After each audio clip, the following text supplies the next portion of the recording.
құрметті көрермен, қазақтың ұлттық өнерін насихаттайтын арнаға қош келдіңіз. Мен бүгін сіздерге өздеріңіз өтініп сұраған тағы да бір кезекті әнді домбырада тартуды үйретемін. Бүгін сіздердің үйренетін әндеріңіз Ақ толғай атты халық әні. Бұл әнді барлығыңыз естіген боларсыздар. Өте керемет танымал әндердің бірі. Егер сіз менің арнама жаңадан қосылып отырған болсаңыз, айта кетейін, менің мақсатым домбыра тартатын адамдардың санының артуына мейлінше өз үлесімді қосу.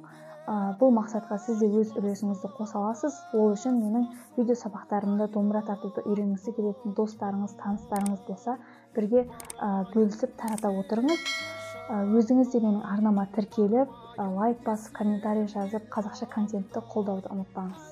Ендеше ең алдымен әдеттегідей әнді бір рет домбырада толық тартып көрсетемін. Жалпы айтылуына, домбырада тартылуына мұқият мән беріп тыңдап отырыңыз.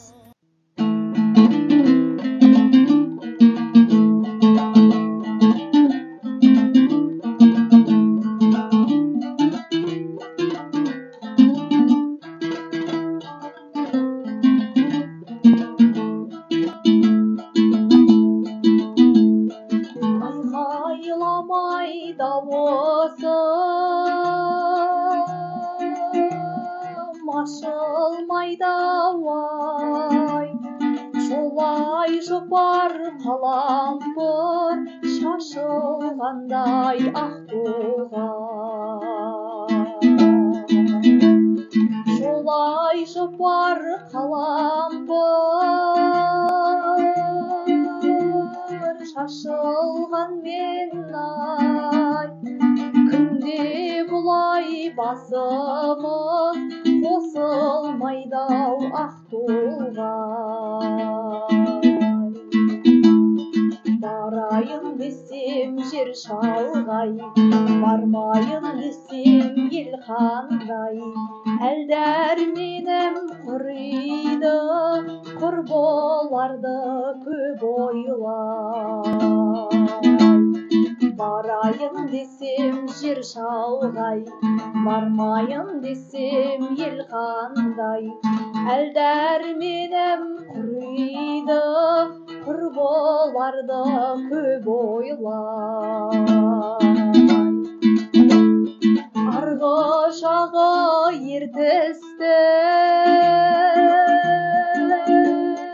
семей мекен ай, тілмен шақты сөйлеткен көмей мекен ақ толғай. Айт дегенде өлеңді айтпай кетсем ай, көрген сіздің баласы демей мекен ақ толғай. Барайын десем жер шалғай, бармайын десем ел қандай, әл дәрменім құриды, құр боларды көп ойлай. Барайын десем жер шалғай, бармайын десем ел қандай, әл дәрменім құриды, құр боларды көп ойлай.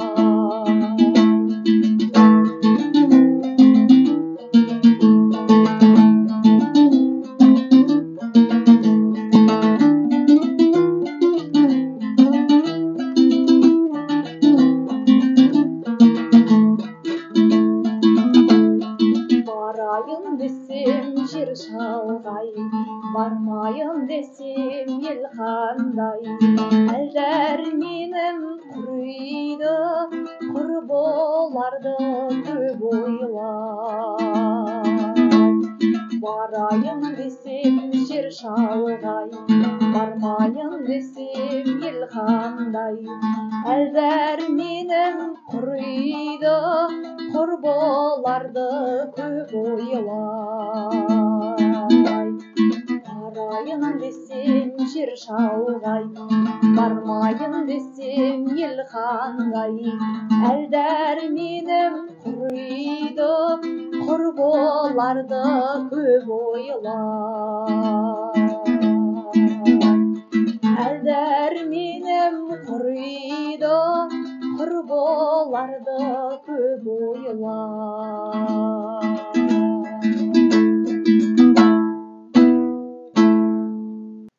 Егер дәл осы әнді дәл осылай сіз де домбырада үйренгіңіз келсе, видео сабақты міндетті түрде соңына дейін көріңіз. Ал ендеше әнді үйренуді бастайық. Ең алдымен біз әнді үйрену үшін домбыраның құлақ күйін осы әнге сай етіп дұрыстап аламыз. Жалпы домбыраның құлағын қалай дұрыстау керек екеніне арнайы мен видео сабақ түсіргем, соны көріп үйренсеңіз болады. Білмесеңіз, негізі бұл домбыраның құлағы дәл қазір мысалы менікі мынандай ноталарда тұр. Астыңғы ішек ля, үстіңгі ішек ми ноталарында. Дәл осыға дұрыстасаңыз да болады, сіздің даусыңызға сай басқаша ноталарға да дұрыстасаңыз болады. Мысалы, асты соль, үсті ре ноталарына, немесе асты ля бемоль, үсті ми бемоль ноталарына дұрыстасаңыз болады. Бұл әннің қағысына тоқталатын болсақ, қағысы былай: төмен, жоғары, жоғары, үш қағыс. Үнемі осы үш қағысты шатаспай қағып отырасыз. Төмен, жоғары, жоғары, төмен, жоғары, жоғары. Жалпы менің түсіндіруім бойынша домбыраның ең жоғары жағында тұрған перне бұл 0, ал мына ақ нүкте тұрған осы бірінші перне, осыдан бастап ары қарай санаймыз. Мынау 2, мынау 3, мынау 4, мынау 5, мынау 6 кете береді. Мен сізге қазір 4-ті бас десем 4-ті, 6-ны бас десем 6-ны, 1-ді бас десем 1-ді шатаспай басып отырсаңыз болды, қалғанның бәрі өте оңай.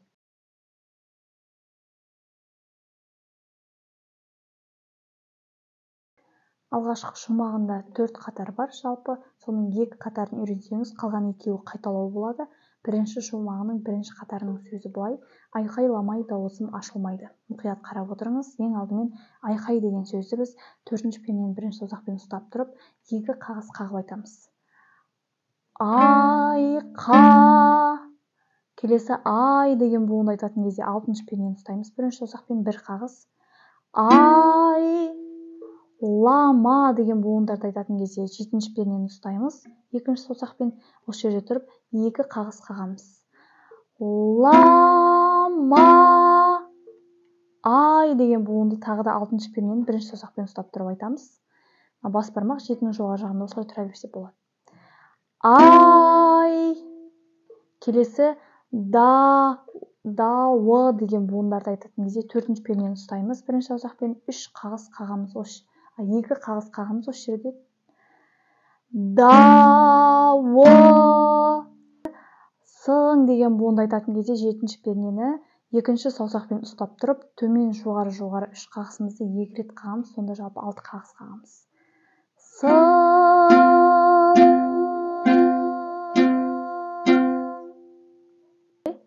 Келесі ашы деген буындарды айтатын кезде 4-ші пернені ұстаймыз, 1-ші саусақпен 2 қағыс қағамыз.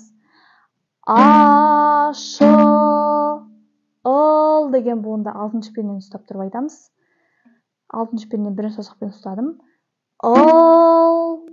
Келесі майды деген буындарды 7-ші пернені 2-ші саусақпен ұстап тұрып айтамыз. 2 қағыс қағамыз. Майды. Деген буынды айтатын кезде қайтадан 6-ші пернені 1-ші саусақпен ұстап 1 қағыс қағамыз. Д. Және ең соңғы ай деген буынды айтатын кезде 4-ші пернені ұстаймыз, 1-ші саусақпен осы жерде тұрып, төмен, жоғары, жоғары 3 қағысымызды 2 рет қағамыз, сонда жалпы 6 қағыс қағамыз.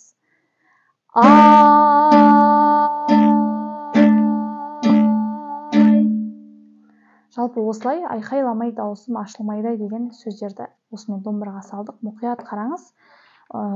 Негізінде оңай, ұзақ болып көрінгенмен былай шықты. Менімен бірге елес тартып көруге тырысыңыз. Айқайламай дауысым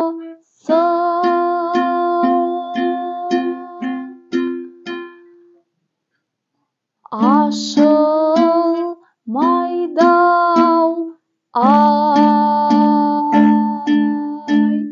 Жалпы бірінші қатар осылай, осындай болып шықты. Қайта-қайта тартып жаттап алыңыз. Түсінікті болса, екінші қатарға көшеміз. Оның сөздері: жолай, жұпар, қалампыр, шашылмайды ақтолғай. Осы сөздерді домбыраға саламыз, мұқият қарап отырыңыз. Ең алдымен жола деген буындарды біз төртінші пернені бірінші саусақпен ұстап тұрып, екі қағыс қағып айтамыз. Жаңағы тартқанымызға өте ұқсас. Бірінші қатарға мұқият қараңыз. Жола. Келесі ай деген буынды алтыншы пернені бірінші саусақпен ұстап тұрып айтамыз. Бір қағыс. Ай. Жопа деген буындарды жетінші пернені екінші саусақпен ұстап тұрып, екі қағыс қағып айтамыз. Жопа. Ар деген буынды енді алтыншы пернені қайтадан бірінші саусақпен ұстап тұрып, бір қағыс қағып айтамыз. Ар. Қала деген буынды енді екінші пернені бірінші саусақпен ұстап тұрып, екі қағыс қағып айтамыз. Қала. Ам деген буынды енді ары қарай төртінші пернені бірінші саусақпен ұстап тұрып, бір қағыс қағып айтамыз. Ам. Пыр. Ша деген буындарды енді алтыншы пернені кішкентай саусақпен ұстап тұрып айтамыз. Бұл жолы қараңыз, бас бармақ төрттің жоғары жағында, ал кішкентай саусақ осылай алтын басып тұрады. Осы жерде тұрып біз төрт қағыс қағамыз. Пыр. Ша. Шыл деген буынды айтатын кезде төртінші пернені бірінші саусақпен ұстаймыз, екі қағыс қағамыз. Шыл. Майды деген буынды енді екінші пернені ұстап тұрып айтамыз, бірінші саусақпен үш қағыс қағамыз. Майды. Ақ деген буынды қайтадан төртінші пернені кішкентай саусақпен ұстап тұрып айтамыз. Қараңыз, бас бармақ екінің жоғары жағында, кішкентай саусақ төртті басады осылай. Осы жерде тұрып бір қағыс қағамыз. Ақ. Тол деген буынды айтатын кезде нөлінші пернені басамыз, яғни бірдің жоғары жағында мынау ең бірінші перне 0, осыны басамыз да екі қағыс қағамыз. Тол.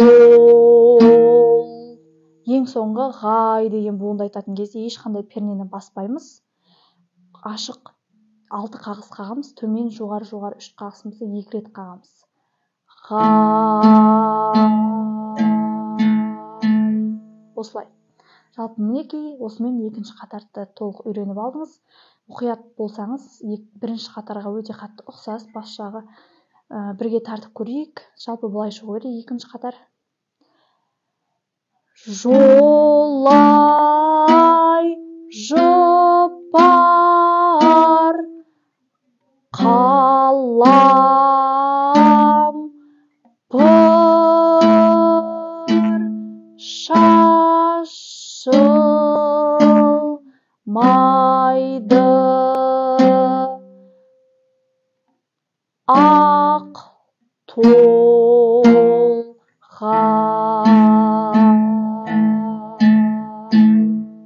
Мінекей, бірге ілес тарта алдыңыз деген үміттемін. Осымен бірінші, екінші қатар толық домбыраға салдыңыз. Ал қалған үшінші, төртінші қатар дәл осы екеуін қайталау болады. Сізге түсінікті болу үшін бір шумағын толық орындап көрсетемін. Сөзін айтпай, жай ғана әуенін мұқият тыңдап отырыңыз, менімен ілесіп тартуға тырысыңыз.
Жалпы бірінші шумақ осылай, бірінші шумақ толық домбыраға салдыңыз, екінші шумақты да тартылуы дәл осылай болады, тек сөзі ғана басқаша.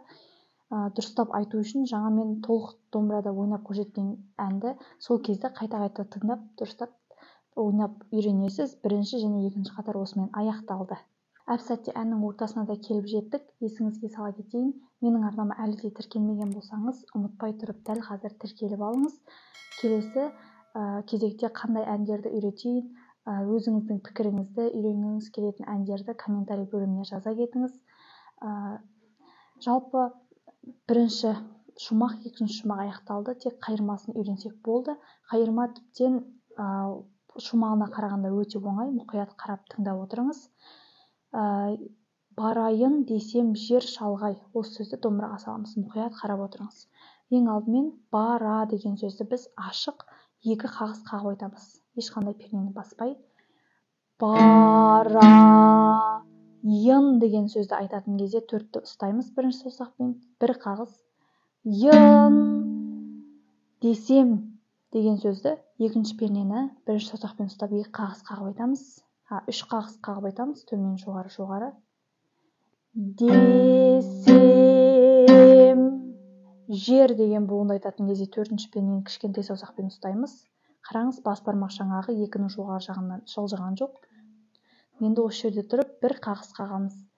Жер шал деген буынды айтатын кезде нөлінші пернені ұстаймыз жаңағыдай. Мінекей, ең жоғары жағындағы перне соны екі рет қағамыз. Шал және ғай деген ең соңғы буынды айтатын кезде ашық ешқандай пернені баспай үш қағыс қағамыз, төмен жоғары. Ғай. Сонда қараңыз, бірінші қатар былай шықты. Барайын десем жер шалғай.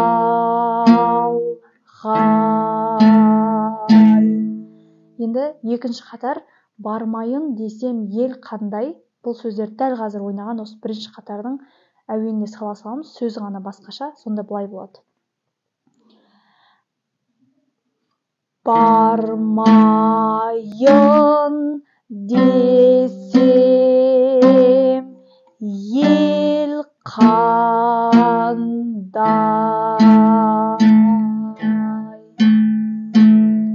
Мінекей, әп сәтте екі қатарды домбыраға салдыңыз. Қайталау болды, өте оңай. Қайта тартып дұрыстап жаттап алыңыз. Енді келесі әл дәрменім құриды деген үшінші қатарды домбыраға саламыз. Ең алдымен әл дәр деген буындар төртінші пернені бірінші саусақпен ұстап тұрып екі қағыс қағып айтамыз. Әл дәр. Келесі әр деген буынды алтыншы пернені бірінші саусақпен ұстап тұрып бір қағыс қағып айтамыз. Әр мені деген буынды айтатын кезде жетінші пернені екінші саусақпен ұстап екі қағыс қағамыз. Мені деген буынды алтыншы пернені ұстап айтамыз. Бірінші саусақпен бір қағыс.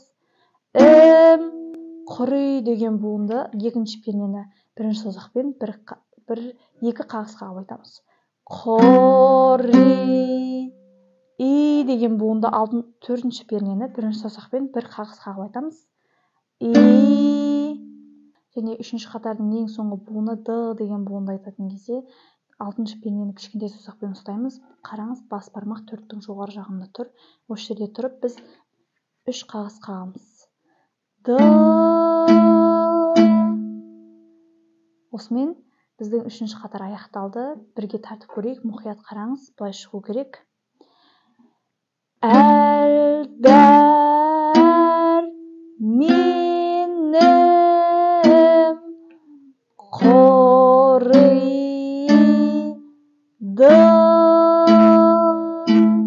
Осымен аяқталды. Мұқият жаттап алыңыз. Енді келесі ең соңғы төртінші қатар құрбыларды көп ойлай. Бұл қатарды дәл осы тұрған жерімізден алтыны жібермей тағы бір қағыс қағып айтамыз. Бірінші буыны қор деген сөз айтамыз. Қор. Б деген буынды айтатын кезде енді төртінші пернені ұстаймыз. Бірінші саусақпен осы жерде тұрып екі қағыс қағамыз. Б. ларды деген буынды айтатын кезде екінші пернені ұстаймыз бірінші саусақпен, 3 қағыс қағамыз. Ларды.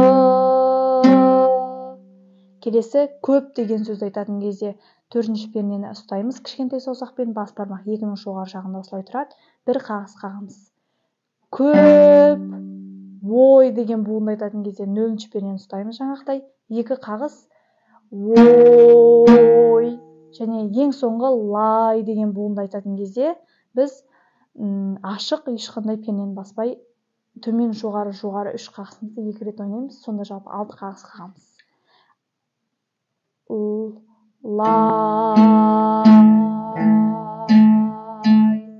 Мінекей жалпы 4-ші қатар да осымен аяқталды. Құрбыларды көп ойлай деген былай шығу керек. Мұқият қараңыз, менімен бірге тартып көріңіз. Құрбыларды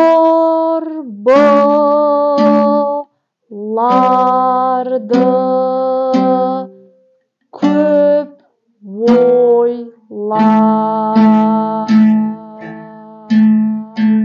Осылай. Мінекей әннің әп сәтте қайырмасында түгел домбыраға салдыңыз. Бір рет сізге түсінікті болу үшін әнді тағы да қайырмасын тек қана домбырада бір рет орындап көрсетемін. Жалпы былай шығу керек, мұқият қарап отырыңыз.